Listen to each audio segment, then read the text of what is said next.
আমরা রানীরঘাট মন্দিরে চলে আসলাম সবসময়ের মতনই, যেই দাদা বা দাদু দিদুদের কাছে ওরকমই আসলাম। এই সেই মন্দির।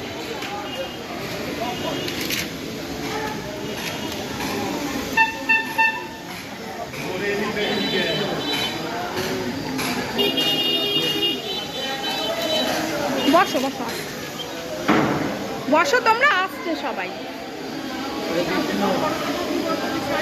বসো, আসছে সবাই।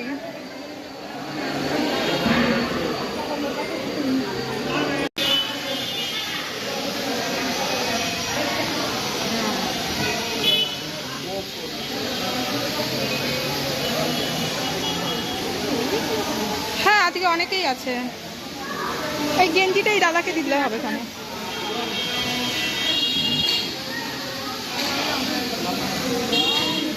দাও বৌদি, তুমি গুছিয়ে দাও, তাহলেই হবে। লাল কালি আছে। হ্যাঁ, চটি খোলো, চটি খোলো। মামির সাথে থাকো, মামি ধরে ধরে দিয়ে দেবে।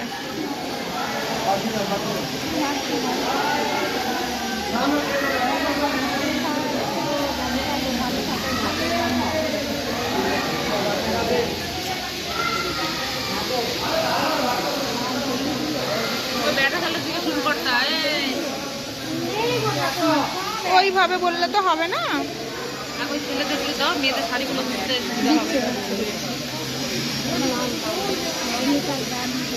দাঁড়াও দাঁড়াও, তোমাকে দেবো, তোমাকে দেবো, তোমাকে দেবো। দাঁড়াও দাঁড়াও দাঁড়াও, তোমাকে দেবো। দাঁড়াও দাঁড়াও,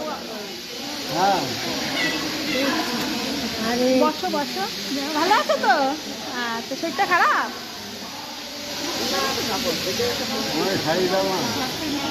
চালটা দাও, তারপরে আমরা আমাদের ওগুলো যেগুলো আছে আবার একদিন।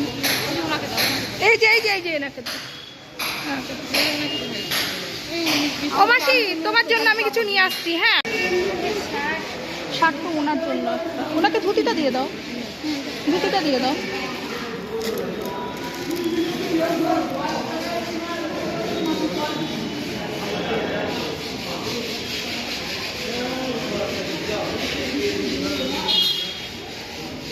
ঠিক আছে, দেখছি, তারপরে ব্যবস্থা ঠিক হয়ে যাবে। চলো না, আমরা তো আবার দরকারে তোমার বাড়ির থেকে গিয়ে ওগুলো কিছু নিয়ে আসা যাবে ব্যাপার।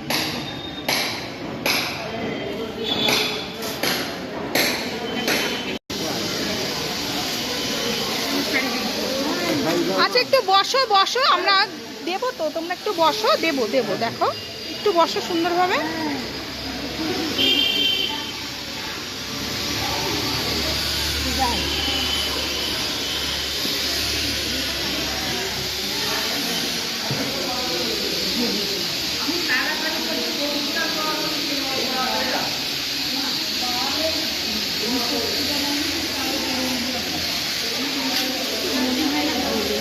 হবে না না?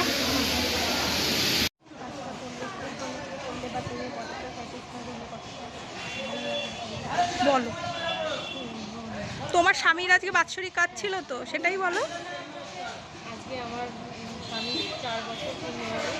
4 বছর আগে উনি গত হয়েছে। বাৎসরিক কাজ ছিল।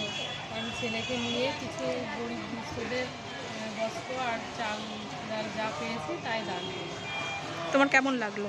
আমার তো মানে খুবই ভালো লাগলো সেইটা। বেশ, বৌদি কিছু বলবে? কী বলবো, এটা আজকে আমাদের ফাউন্ডেশন থেকে এসেছি। আজকে দিদি স্বামীর মৃত্যুবার্ষিকী, সেই উপলক্ষে দিদি কিছু শাড়ি, চাল, ডাল বিতরণ করলো। তো তোমরা আশীর্বাদ করো। এই যে ওর বাবারই আজকে মৃত্যুবার্ষিকী,